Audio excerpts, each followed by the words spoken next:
One is called the sagittal plane or the side plane. So when I'm looking from this side, we are basically seeing the sagittal plane. And we're looking from the front, we see the frontal plane. Right?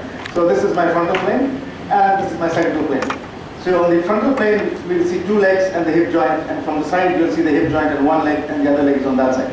Right? So essentially, the whole analysis is done in two planes, the frontal plane and the sagittal plane. This would have been explained to you. So if you look at basic walking, in the frontal plane, to maintain balance, what we do is we move on one side.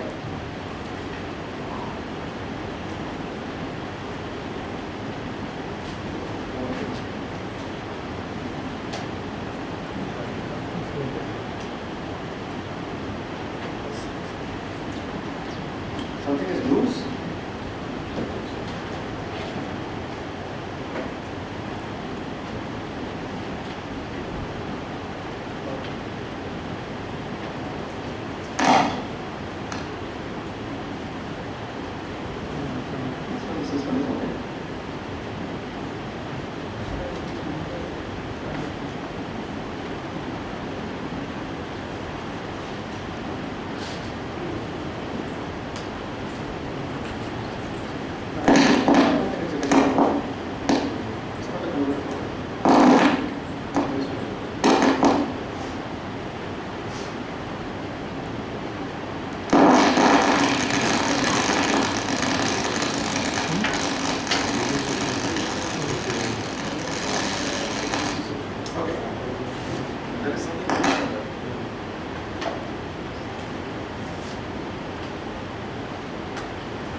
Okay, so essentially if you're looking at the frontal plane and the side plane, so we're walking on the front plane and the side planes.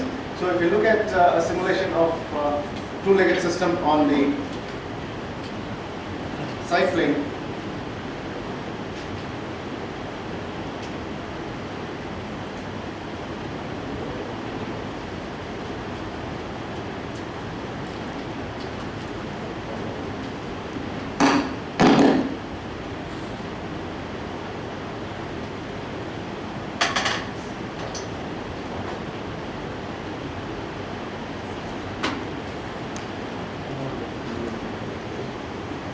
so this is essentially motion on the side plane.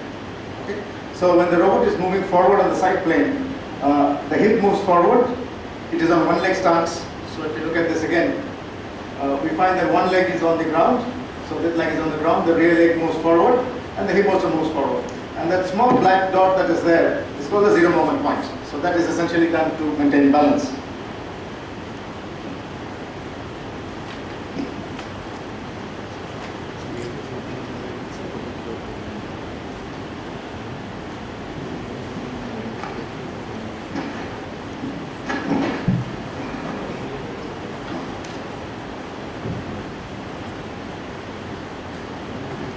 Okay, so that is motion on the side plane. Now, if you look at motion on the front plane, then we find that the body moves from one side to another side. Okay. So essentially, we are moving from one side, take the leg forward, move on the other side, take the leg forward. So on the frontal plane, it is this motion, and on the side plane is the side motion. So both of this combined, we get the total motion of the biped, which is moving forward. So if you look at the full motion of the biped, then essentially it will come out in 3D, something like this. And that small black point is the zero moment point, which is moving from foot to foot. Okay. So when we talk about gait planning and trajectory planning, how many degrees of freedom are there? There are at least 8 degrees of freedom for moving straight. Now, so for a robot to move straight, it needs 8 degrees of freedom, 4 on each leg.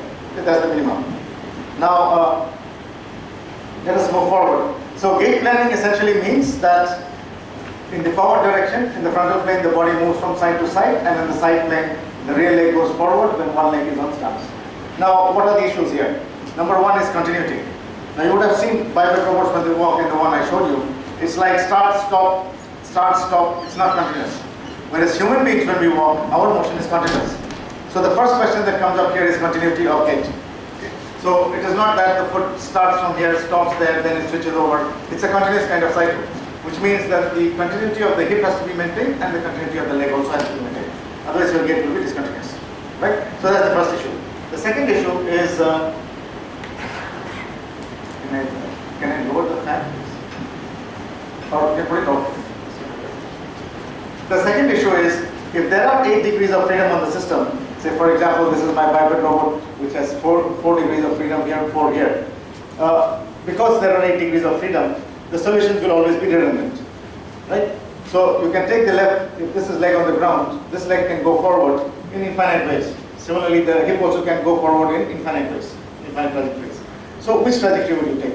So in order to answer that question, we need to do what is the system dynamics of the dynamics of the system. That means when it is walking forward, what is the energy consumed by the total system? And that we can do by writing dynamic equations of motion using Lagrangian Euler or by using Newton Euler, whatever. Right? Now the interesting question, the other question that has to be satisfied is, when the robot is moving, it also must be balanced. Now how do you ensure balance? Now we essentially ensure balance by looking at this, what we call the zero moment point, which is similar to the center of pressure, which essentially means that the resultant moments and forces, especially the resultant torque acting at the joint, at the ankle joint of the leg on the ground, must have zero resultant in all directions. So when I'm standing on one leg and when I'm trying to go forward, if there is a resultant torque somewhere, especially on the leg on the ground, then I'm immediately going to fall. So if the resultant torques become zero, then only the system is balanced. And that we can simply derive by using D'Alembert's principle, that the resultant of the gravity forces and the acceleration forces are equal to zero. If we equate it, we get our zero moment point equation, which essentially comes out like this. Okay? So we can compute the zero moment point essentially from the moments, the resultant moment at the ankle at the foot, divided by the forces which are acting, and this divided by that will give you the zero moment point. And this point has to lie on the sole of the foot. If it doesn't lie on the sole of the foot, the system will fall. It will immediately fall down. Now, this is an interesting concept that it also affects design. How does it affect design? Now it affects design because if you look at your sole of the foot, when we walk, the zero moment point actually starts from here, then it goes on the sideways like this, comes there and then comes off. So when we are walking, we start with one leg on the ground, and the zero moment point is somewhere on the heel part. And as the body moves forward, the zero moment point takes a trajectory which is on the outer side of the foot, then comes to the thumb and then goes out. So essentially it means, in terms of design, that you don't need this part of the foot and you also don't need those small legs. Okay? So this is what it means. So if you see the underside of your foot, you'll find that our foot is designed such that there is a lot of tissue here. There is nothing, it's a hollow part there, arch. It has no function. And there is very little small toes there because it doesn't do anything. Okay? So when we're talking of design and how it does affect our leg design, then one interesting concept is how does a zero moment point move on the foot, because that is the point where the center of pressure is the resultant of the center of pressure and the zero moment point essentially following the same trajectory. Okay? So next, if you look at how does the body move forward, so essentially we have a leg on the ground, and the rear leg, this is the rear leg, it moves forward taking a trajectory. And what is the trajectory? They can be infinite trajectories, right? So we have a start point, we have an end point, and this leg just goes forward having a trajectory. How does the hip move forward? The hip also takes a trajectory and moves from here to there, exactly similar to this to this. So when this moves forward, that also moves forward, and the body from this position goes to that position, right? How many solutions are there? Infinite solutions. Why? Because it's 8 degree of freedom system, and you can get infinite trajectories here, you can get infinite trajectories there. So the question comes that which trajectory are you going to take? And that is the fundamental question of gait planning for any kind of system, whether rigid body or compliant body or whatever. Now, we proceed by writing our equations of dynamics, which you're familiar with. Essentially assign frames, then find the link transformation from this is the leg on the ground. So this is my zero frame, then from here to here, here to there, there to there, there to there. That is essentially TH parameters and the transformation matrices. So you're all familiar with that. Write the transformation matrices and find the full transformation from the first joint or zero joint to the eighth joint. Right? So you have your equations. you have your forward transformation. Now if I take the inverse of this, you can get the inverse transformation, but it's of no use because you'll get redundant solutions, and which one to pick is a question. Okay. So next, coming so far with the kinematics, next we need to find out the dynamic equations of motion. Now using Lagrangian-Euler dynamics, we can write our torques acting at the joints as the torque is equal to the acceleration forces, the inertia forces. So this is your inertia matrix into acceleration. This is Coriolis and centrifugal force, and this is the gravity force. Right? This is gravity, right? So if there are 8 joints, then this is going to be the tau is going to be 8 into 1 array. So it is tau 1, tau 2, tau 3, tau 4, each one corresponding to one joint. And acceleration similarly will be having acceleration of the first joint, second joint, third joint, fourth joint, like that. This fellow is 8 into 1, and this is also 8 into 1. So essentially these are nonlinear coupled differential equations. So they are not very easy to solve. And after finding the torque at the joint, we can find the work during one step or multiple steps. And how do we find the work? Essentially we can integrate the torque into dt, which is the small displacement of the joint, into the complete time of this step. Okay? So if I come back to this equation, essentially it means, if I come back to this figure, essentially it means that what we can do in terms of optimization is we can use any optimization procedure by which either we can have infinite large number of trajectories, and for each trajectory I find the work done, then I find which trajectory gives me the least work, and that's my optimal trajectory, right? So we can use different procedures for that. And how we essentially do this is a continuous curve. Okay, so you cannot find at infinite points. A curve is made up of infinite points. So what we can do is we can divide this into, say, 40 or 50 points. So at every point we can find the torques at the joints, and then integrate. Integration here basically means you're dividing this into finite points, finding the torque at every point, and then just summing it up. And this integral for work essentially is doing that. It's finding the torque for every motion of the angle at the joint, and then the total time of the full step. So this will essentially give you the work done during one step, and you can add it for multiple steps, etc. Okay. Now there are 2 ways by which we can do this optimization. The first way is by seeing that this leg can go forward in infinite ways. That's one way. So the optimization can generate different trajectories and then find the one that gives the least energy. The other way is, how is this leg going forward, or how is this trajectory being formed? This is being formed at the ankle. What is actually moving? The ankle, the joints are actually moving, right? So when the joint moves, as a resultant, the leg moves forward. So instead of trying to optimize the trajectory here, I can optimize the trajectory at the joint also. So we say that let the joints, for example, this fellow is starting from here and going till there. So the variation of the joint is, say, theta is equal to 30 degrees to 60 degrees, just for example. So instead of trying to optimize this one, I optimize at the joint level and say that joint angle is being optimized now. And as a result of that, this fellow is getting optimized.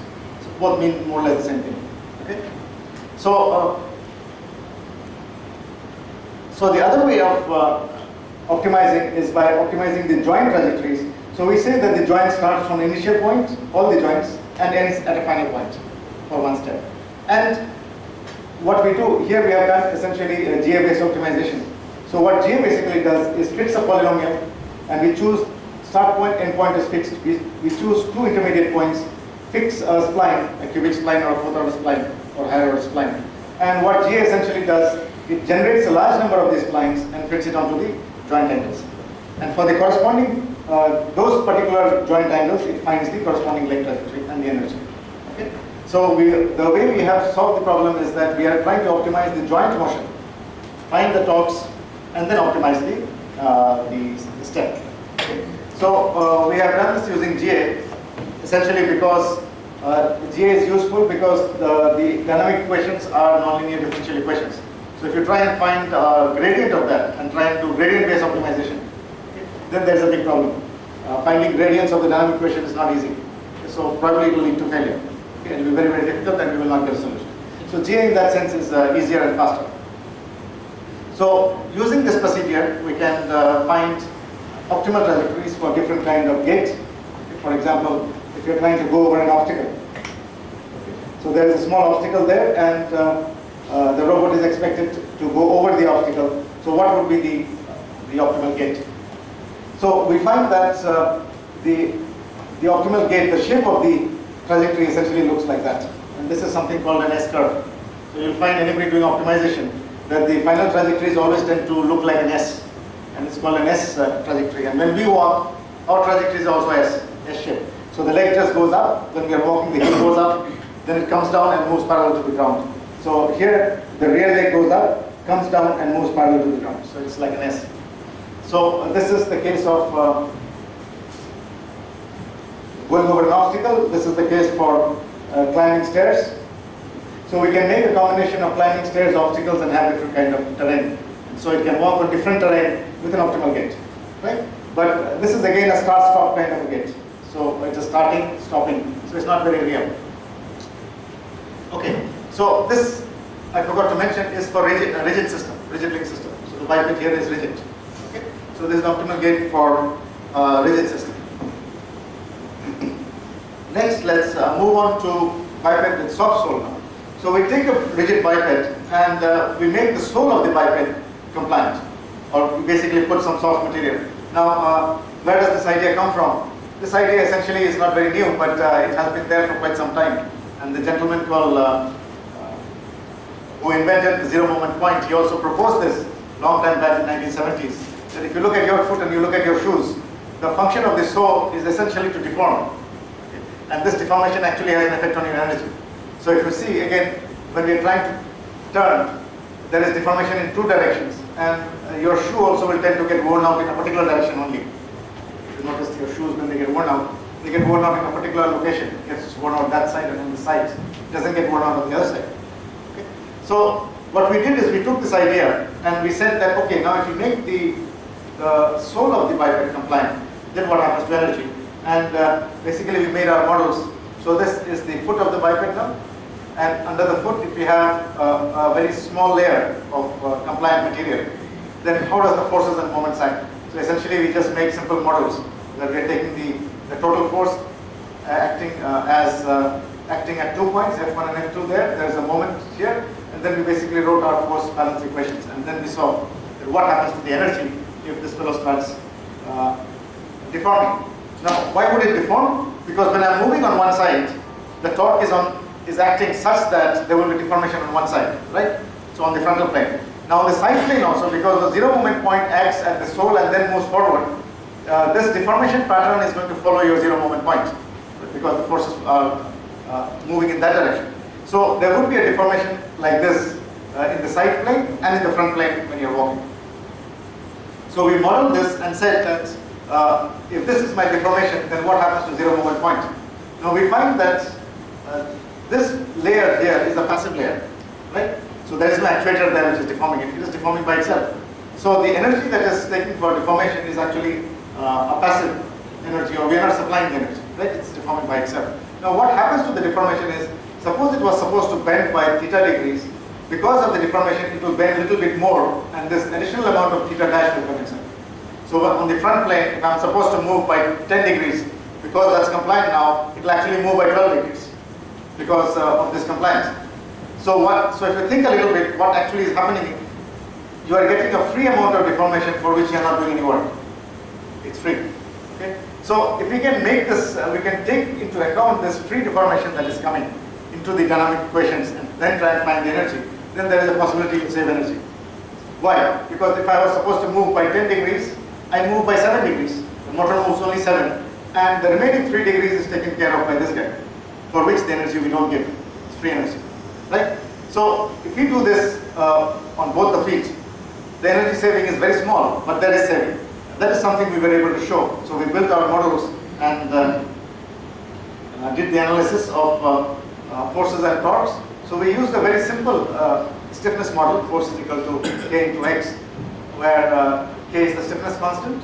So we basically took a very simple stiffness model and then we modeled the deflections using this model. So from this equation we can figure out that for different values of K, the deflection X is going to be different. So the deflection that you're going to get is going to depend on the material you're going to put, and the material is going to depend on your K, or the K value is going to depend on the material now. So if you just think a little bit, the K will the K value of the material will determine how much extra deformation you are giving. So it might appear that if you are giving a very soft material, you'll get a lot of extra deformation and you don't have to do any work. Okay. Right, that's what it appears. And suppose I want to move this by 10 degrees, so I'll put a very soft material. So this 10 degrees will come from the material now, and the motor will not do any work. Okay, that is one way. So Professor Pathak was talking yesterday on the putting springs. Okay, something similar. If there is a spring or there is material deformation, then what happens to get? Right? So what we try to do next is we try to make a control model. So what the control model does is, using our dynamic model, we compute the zero movement point and what is the torques acting and what is the corresponding deformation required. So on my forward direction, if I want to move by 10 degrees, this is the 10 degree. But because there is a soft material, it will not be 10 degrees, it will be a little bit more than that, right, for the material.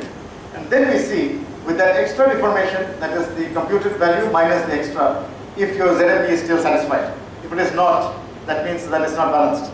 Okay. So it might appear that if you put a very soft material, you can bend a lot, and that's very nice, you're saving a lot of energy.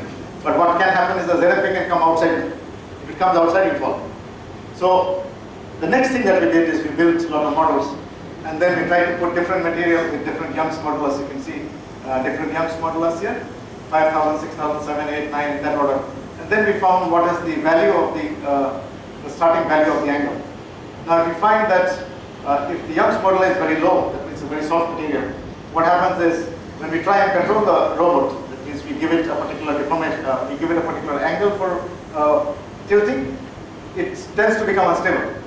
What happens is it will start bending like this, and the ZFP will go. So the moment it bends a little bit, the controller will tend to bring it back, tend to bring the ZFP back. And then what will happen, it will start oscillating. Okay? So it is good to have very soft material, but you end up with this kind of a situation where the system becomes unstable. Okay? So there is some kind of an optimal material that you can use such that the system doesn't become optimal and you can save energy, both. Okay? So what we did is we varied this, again using optimization for different values, and then we found that there is particular material for which you will not get much. This gives you some oscillation at 6,000. So somewhere around 9,000, you tend to become stable. The deformation is there, but it doesn't oscillate also. So you tend to save less energy, but then the system is stable. Here, maybe we can think we can save a lot of energy by having lost deformation, but then it is unstable.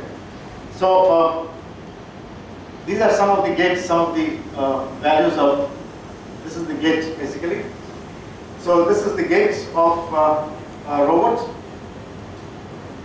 With a soft foot, soft sole, having a Young's modulus of about 8,000, which is hard rubber. So what we did find is, if you compare walk with no sole deformation for one step, you get about 3.2 watts. The energy taken. Walk with sole deformation is about 3.3. This is very soft sole, and walk with sole deformation with correction is about 3.16. So if you compare this one and this one, there appears to be a small saving of energy. It's only one step, a half step actually. But if you put a soft sole, it does appear that the energy comes down. Okay? So if you take many steps, say 1,000 steps, so 1,000 steps will make some difference to the energy. So that could be one reason also why we have soft sole and we use soft shoes, because it does tend to save some amount of energy. Now with that, we designed a biped robot with a soft sole. So essentially this has 8 degrees of freedom, and this has motors there are 2 degrees of freedom at the knee joint, at the ankle joint. So there are 2 motors here. This is one motor, that's the other one. There is 1 degree at the knee, 1 degree at the hip on this side, another degree at the other side, and then 1 here, 2 there. So it's 4 plus 4, that's 8 degree of freedom system. And we put soft material at the sole of the foot, so that when it's walking, we get extra deformation and it can save the energy. So this is the robot which was built, which has a soft sole. So it has an aluminum foot, and below the foot we have soft material there. So it bends on one side first, then takes the leg forward.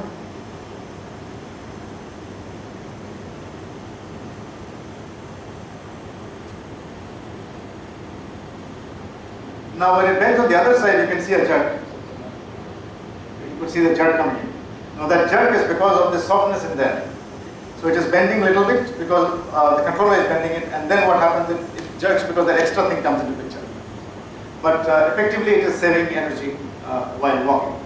So this, the first step that we did is to make a robot with a compliant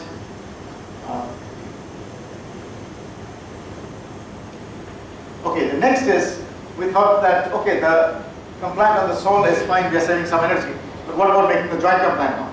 Suppose we make a robot with a joint which is compliant. And again, as I was saying in the beginning of the talk, that it's nothing new. If you look at our joints, they are all compliant. So the actuation takes place by means of muscles, and there is a tendon, then it goes to the joint. And in the joint there are cartilages and there is some fluid in between. So it is actually compliant in there. So can we look at joint compliance? Now it's nothing new again, it's not new. Some people have worked on joint compliance. Some of the earliest works was around 1990 when it was proposed that at the ankle there is this Achilles tendon which actually has some amount of compliance.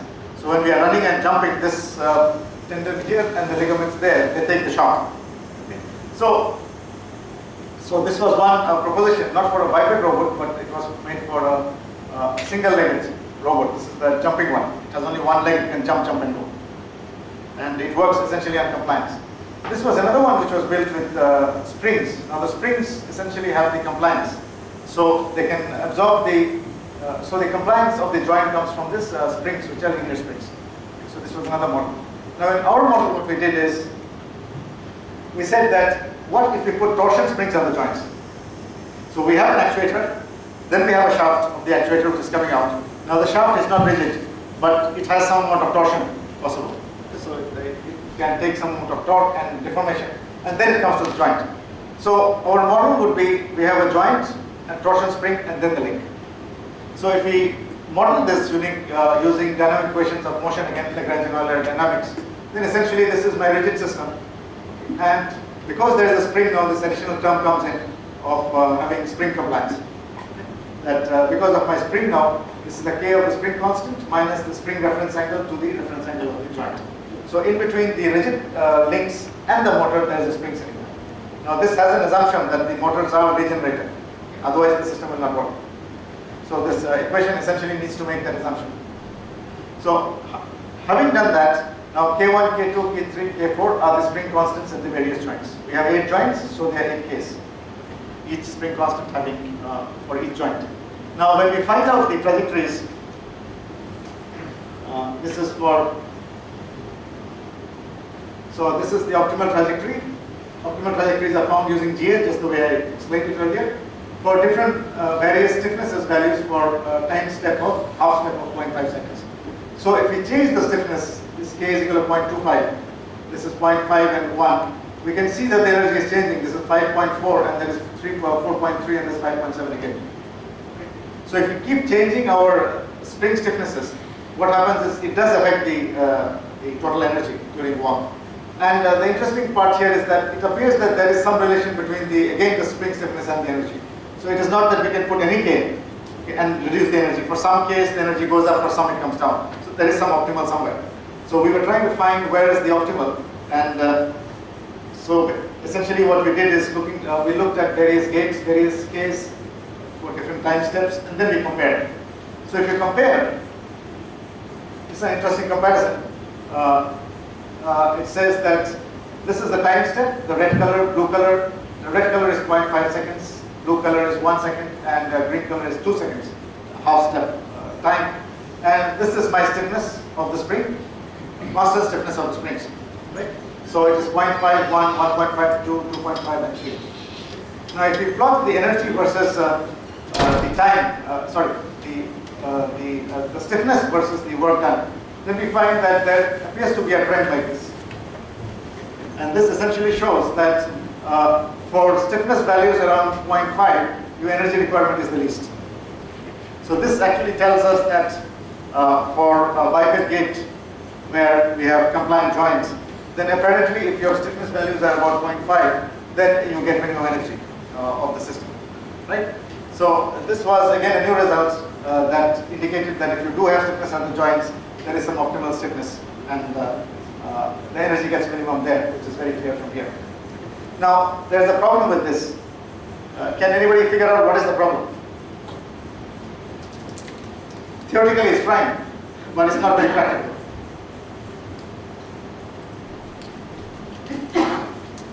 So the problem with this is, when we are walking, so I'm on one step like this, okay, and this is done for half step. So essentially means the left leg and the rear leg is coming and becoming the front leg. That's half step. Okay. But what happens in the next step? So in this step, this fellow was on the ground, and this leg moved forward. In the next step, what would happen is this fellow is on the ground, now this moves forward. Right? So what we are basically trying to say is that the stiffness should not be constant, because the stiffness depends on which leg is on the ground. That would probably affect the stiffness matrix. So essentially, what we have to do is, you cannot keep the stiffness constant. So what we have done here is, this is for constant stiffness, right? So stiffness of all the joints is 0.25, all joints is 0.5, and all joints is 1. So in reality, the stiffness itself is a variable stiffness. It's not a constant stiffness, because otherwise there is a problem again. So the next thing that we did is, we tried to find the bed. We again did optimization to find out what is the optimal stiffness of the springs at different joints during a cycle. So this essentially means that I don't keep the K constant now. I allow the K to vary in the gate. Okay? And for a half step, this is the variations that we got for different runs. These are for different runs of the optimization routine. And we find that the stiffness of the springs are not constant everywhere, but they vary depending on which joint it is on, which is actually natural. You think a little bit that if you take constant stiffness, what is the problem? Is that when the leg is on ground, this is the fellow which should have higher stiffness. The one which is on air should have lower stiffness. And when it is reversing, the reverse should happen. The leg, this one on ground should have higher stiffness, that should have lower stiffness. So in biological system, in our systems, actually we do have variable stiffness. We don't have constant stiffness. So we are able to vary our stiffnesses during gait. So the whole idea of walking, running, jumping, apparently is coming from a variable stiffness kind of assignment in our control system. So this theoretically proves that we can have a robotic system where we have variable stiffness, and each of the joint stiffnesses vary like this. The next question comes, how would you make it? So we tried very hard for many years, but we couldn't make it, because making a constant stiffness joint is easy. It's a constant stiffness joint. But if you want to make a variable stiffness joint, okay, that's extremely difficult. And we were not able. Very recently, last year only, I saw that there is an IIT in Italy. It's called Italian Institute of Technology. And they have made a robot where they have made exactly, not this one, but they have made the other one. They have made this robot where they have put a constant stiffness on the joints, and their robot has a constant stiffness. They cannot vary their stiffness. But one robot like that has been made, biped walking robot, which takes lesser energy and has a constant stiffness at the joints. So our objective in future would be to try and make variable stiffness, but this is becoming a big challenge.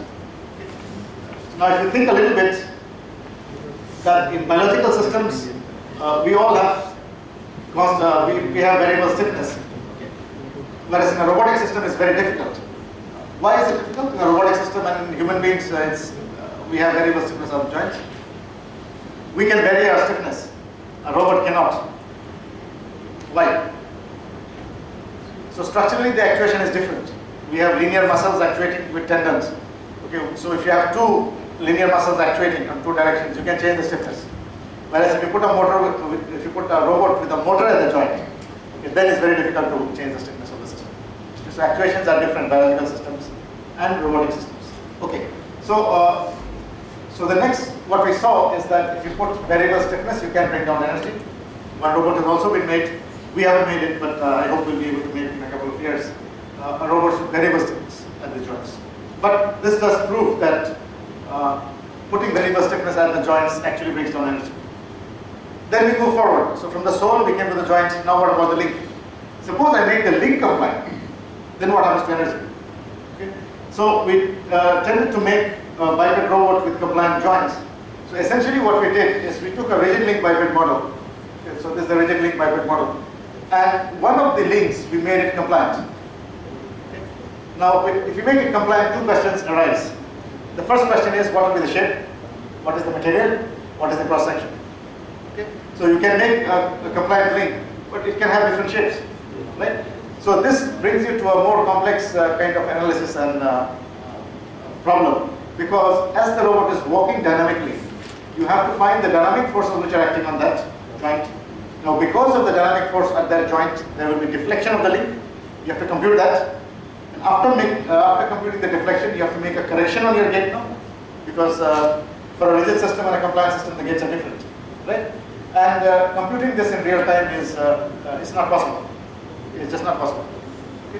Why? Because if you want to do the calculation of deflection of a curved section or a rectangular section using FEM or by using ANSYS or ADAMS or whatever, you can't do that in real time.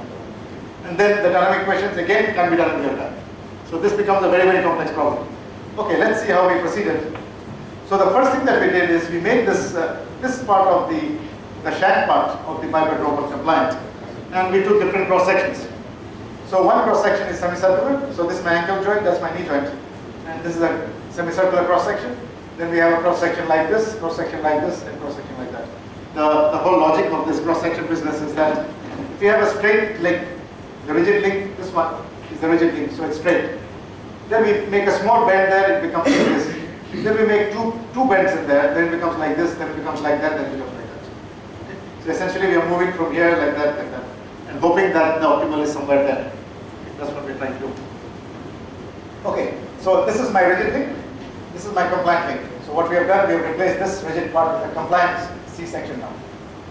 And that makes life not very easy. Okay. Then we wrote the equations of dynamics and the equations for finding the deflection using pseudo-rigid body modeling and also using FEM to find the deflections.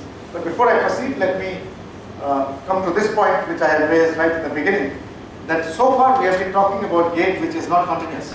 So I take one step like this, stop, take the next step, stop, go to the next step, stop. That is not the way human beings move. Our gate is continuous. So if you want to make gate continuous, what should you do? So what we should be able to do is the hip should not move in a simple trajectory like this with a start-stop, but the hip itself should have a continuous trajectory. So if you look at biological systems, the hip moves, this is the top view, it moves in a sinusoidal kind of curve. So the hip actually moves like this. Similarly, in the frontal plane, if you look at the side plane also, the hip doesn't go up and down, it has a sinusoidal kind of structure. So in three-dimensional space, the hip is actually moving like this, from one side to the other side and then back, like this kind of path it has. This has been found. And the leg on the ground also does not have a continuous, it doesn't have a zero velocity, it has a continuous velocity. So the starting of this, when this fellow's velocity is becoming zero, the velocity of the other guy is going down. Okay? So there is a velocity transfer also that takes place along with the ZMP transfer. So we have to enforce two properties. One is the transfer of velocities on the legs. So the system is not static at any point. So when it is moving, the leg goes forward, and then before it touches, this body also comes this side. And there is a continuous kind of continuity in the motion. Okay. So we have to enforce two parameters, continuity of velocities here and continuity of the hip velocities, which is done this way. Okay. So essentially we are putting a sinusoidal kind of trajectory there and a continuous velocity profile in here. That's how we make the gate continuous. There are some constraints. So the constraints, the angle trajectories are given by third of these polynomials. These are some constraints basically to ensure repeatability, minimizing impact. So these constraints are required because we want to repeat the gate. So the start point of one angle must be the end point of one angle must be the start point of the next one. It should be continuous. Then there should be minimizing of impact. So the velocities at contact point should become zero at the time of contact. So these are constraints. These are the trajectories of the ankle trajectory. Now, these are essentially the trajectories of the hip center, so it's basically sinusoidal. So the hip moves in a sinusoidal kind of curve. These are again just to ensure repeatability, continuity of the whole gate. These some constraints. Now, the deflection computations and inverse kinematics. Now this becomes a little bit complex because we now have a system where we have some amount of deflection taking place.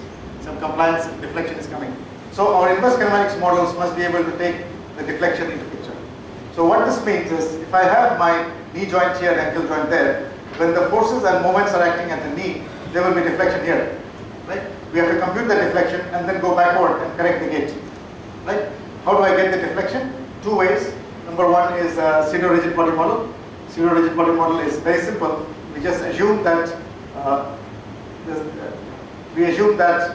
this complete cross-sectional structure has one joint there with a spring, right? So we have a rigid body which is converted into pseudo-rigid body by taking two links, one link like this, another link like that, which are coupled by a spring there. So simply by changing that K, I can find out what is the deflection there. It's an approximate model. In FEM, we have to make the FEM model of this cross-section.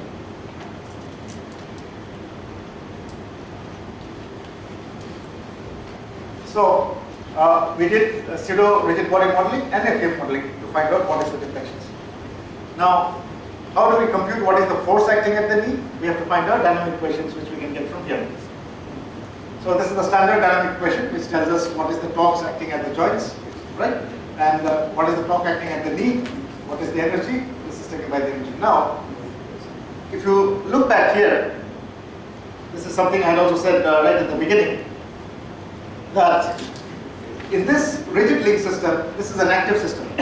Means all joints are actuated. Now I have put a compliant link in there, which is deflecting. But the energy, we are not giving any energy to that. It is deflecting by itself, by gravity. So it is some kind of a hybrid system where there are some joints which are active and there is one joint which is passive. So this is a hybrid kind of a structure where this joint is actuated, other joints are actuated, whereas this joint is simply deflecting because of the passive nature of the joint. So our dynamic equations are written a little differently.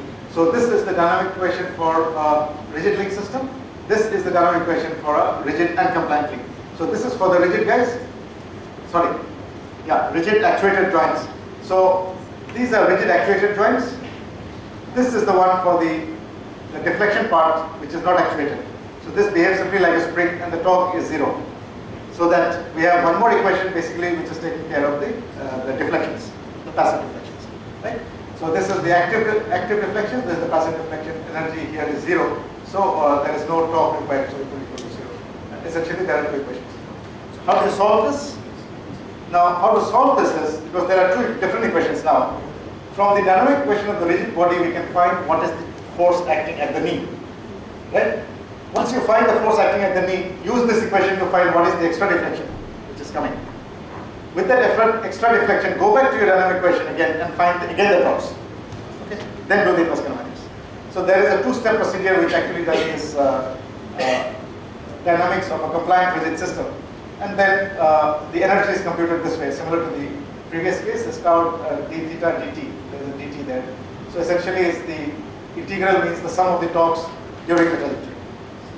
So the only difference between a rigid one and this compliant link one is this, where there is some amount of compliance coming into the link. Okay? And we have modeled the deflection by pseudo-rigid body model, which is a very simple way of modeling deflections, where if we have, suppose this is a beam, cantilever beam, and we want to find what is the deflection, then we simply say that this cantilever beam is made up of two beams now. One beam is here, another one is there, and they are connected by a spring, which has K.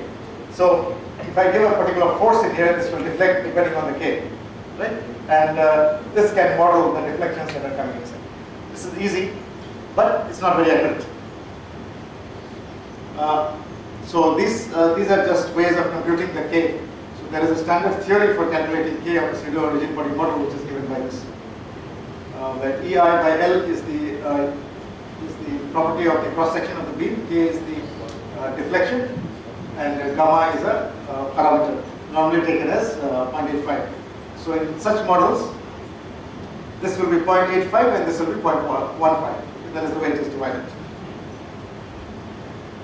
So by using this model, we were able to find the deflections. Now the deflections are not very accurate, so we also did an FEM-based analysis for curved section with force and a moment acting at the knee joint. So we wrote our equations of motion by taking elements. So here we have taken, this is basically one-dimensional beam elements, and by dividing this into different amount of small elements, find the deflection, sum it up, and then find what is the total deflection. That's how FEM works. And this is our FEM model that we used. So essentially, this is one individual element that is subjected to a force and a moment. We find the deflections and then sum it up. This is my stiffness element of the total semicircular cross section.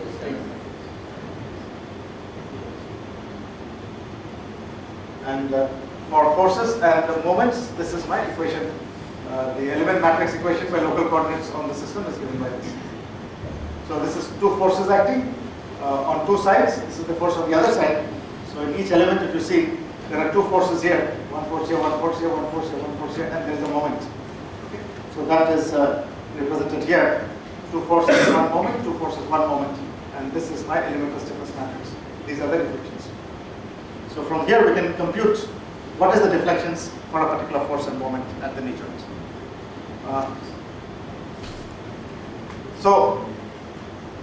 So the next thing that we needed to do was to find the optimal trajectories, right?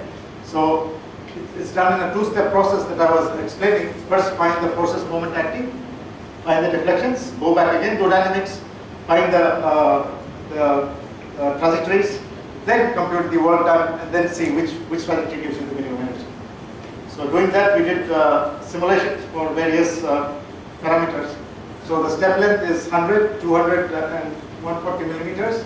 The hip height is 170, 180, 190, etc., etc.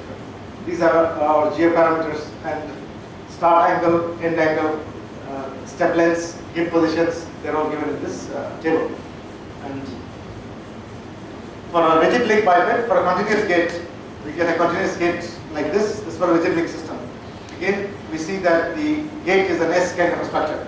So if you look at most of the research in bipedal locomotion, you'll find that the optimal trajectories are always S-shaped. For human beings, they have also verified that our trajectories are also this shaped.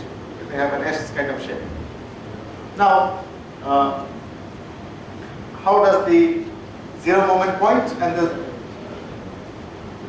zero moment point move from leg to leg as the hip biped is moving forward? So this gives us the zero moment point trajectory, the blue one, and the green one is the center of pressure. They are more or less the same. So you can see that they are continuous, and it moves from leg to leg, comes like this, goes to the other one as the robot is moving forward. So it has a continuous gate, and it has a continuous zero moment point also. Now, move to the compliance biped, where one of the legs have become compliant. Now, what we do find is that when there is a change of zero moment point from one leg to the other leg, all kind of unstable disturbances start coming into the system. The system starts vibrating. This is something that you saw in the presentation that Professor Patel made yesterday. That if you put a spring, you tend to save some energy, okay? But that brings you at the cost of some kind of instability that comes in the system, because there is deflection suddenly coming in. You're trying to make the deflection. You're trying to correct the deflection. Again, there is deflection, which is very clearly seen here at the zero moment point. So when it is moving from one leg to the other leg, it tends to vibrate here, come here, and then go there again, vibrate, and do all kinds of things. Now, we still haven't answered the question that what should be the best cross section, what should be the best shape, what should be the material. We have not answered. I've simply done it for one particular case, and I'm showing that it behaves like this for a semicircular cross section of 1 millimeter thickness and say 3 millimeters width, right? So if you look at comparisons of the four different compliant links shapes. So these are the four different shapes of links. I showed it earlier that we took four shapes. So this is shape 1, 2, 3, and 4. So this is named as 1, 2, 3, and 4. I hope I'm right in that order. So for these four cross sections, the energy consumption was like this. Okay. So this is compliant link shape 1, 2, 3, 4. They are different shapes. Okay. How does the energy vary for different shapes? This is work done. This is shape of links, and this is the hip height is given by the different colors. So hip height starting, ending is the blue color is 170, red is 180, this is 190. So it does seem that for particular shapes there is a variation of the energy also. So if you look here, that for shape 1 the energy was higher, shape 2 the energy has come down, and then it has remained more or less there. So there appears that there is some correlation between shape and the energy consumed during walk also. Okay, so this is the graph showing compliant link shape versus work done. This is showing deflection versus compliant link shape. Now this clearly shows that for different shapes of the links, the deflections will be different. That is obvious, right? We're taking different shapes, so deflection should be different. And this shows that deflection tends to be maximum for around 3. So link shape 3 or link shape 4, this gives you the maximum deflection, which is around here. Okay? So there appears to be some correlation between the deflection, energy, shape. We have still not got into cross section and width. What about inclined ground? Now suppose we were doing all this work for flat ground. What happens if the rover starts climbing an inclined ground? So this is an inclined